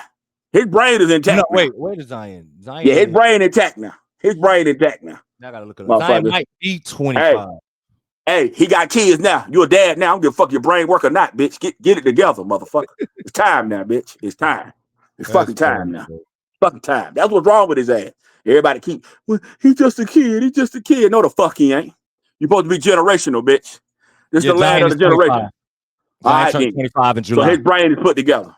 He should be ready to go. Prime is starting now. I'm going by your logic now. His brain is intact. Let's get it, nigga. Brain fully developed, man. So, all right. Yeah, that's it. He developed, man. All right, let's get to the finish, man. How does Southwest go for you?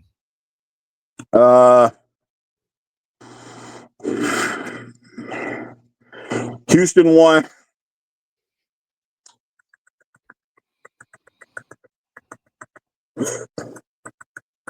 Memphis 2.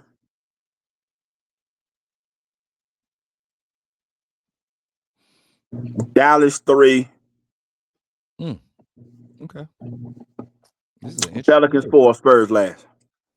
All right. I don't think your boy gonna hold up. And the rest of the roster ain't put together. I got Dallas 1, Houston 2, San Antonio 3, Memphis 4. No, New Orleans 4, Memphis last. Dallas 1? Boy, you got a lot of hope in them bitches. Hey, bro, I'll bet whatever the fuck you want, bro. I do. I think Dallas wins the division. Them niggas ain't shit. They not making the playoff or the play-in. Boy, that's crazy. Say ain't gonna be in the play. They out. Damn. They out. They out. They out. They gonna be the 11 or 12 seed. Okay. Interesting to see that. Yeah, I think Dallas. Honestly, I ain't really thought about the actual finish of Let me ask you one question before I know we're about to get off this motherfucker. Go ahead. Can anybody else win the Rookie of the Year other than Cooper Flagg? In the division? I meant to ask that in the NBA.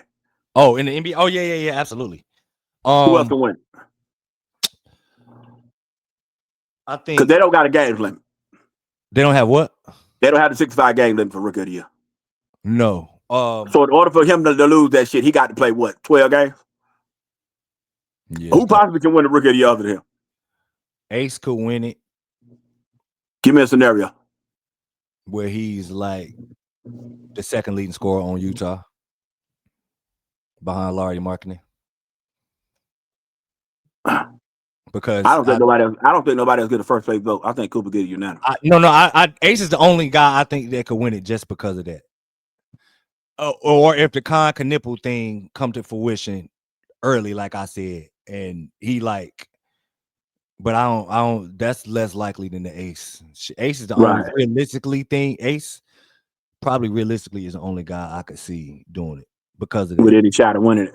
Yeah. All right. I just wanted to know what your thoughts was on that. Yeah, I can see Ace being second leading scorer for Utah, and then everybody focusing on how many points per game he averaged, type shit. You know what I mean? All right. MVP, the MVP as far as the best shot at the MVP in the conference is Kevin Durant. Oh yeah, because if Houston gets the second seed instead of Denver. Realistically, how the narratives get spun is Victor Wembanyama, and I think it's a landslide. But realistically, for me, who has the best chance to win in this division is Zion, because I have Zion as one of my dark. I got Durant, but I get where you're going with it. I can see that. You're going. Yeah. So that's pretty much it, right? Depoy. Oh, Depoy is. Oh yeah. I got admit winning. I don't think Zion. I mean, Victor gonna play 65 games. Actually, Depoy is a little bit of a. You could argue. Yeah, I don't think he'll play 65 games. Because I can see the Amin Thompson thing. I actually think he'll win the award. I don't think he'll play 65 games. I don't think Wimby gonna play. That's very fair. I can see that. Because I'm with you. I don't think his body type is meant to hold up. I don't think his body is carried night in, night out. It's not meant to So hold I got a mid winning that. I can see that. I actually got him winning the award, period. But yeah. And the most trigger rookie, of course, Copper Flagg. So yeah, that pretty much covers the goddamn division right there.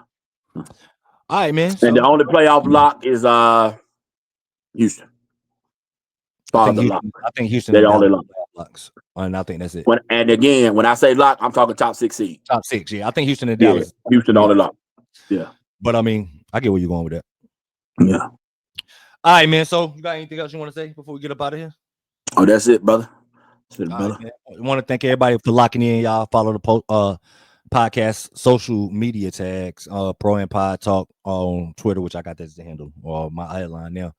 Professional Amateurs Podcast on Instagram, and Pro and Pod on TikTok. Also follow the Brotherhood Breakdown Pod socials, Brotherhood Breakdown on everything, all the way across the board.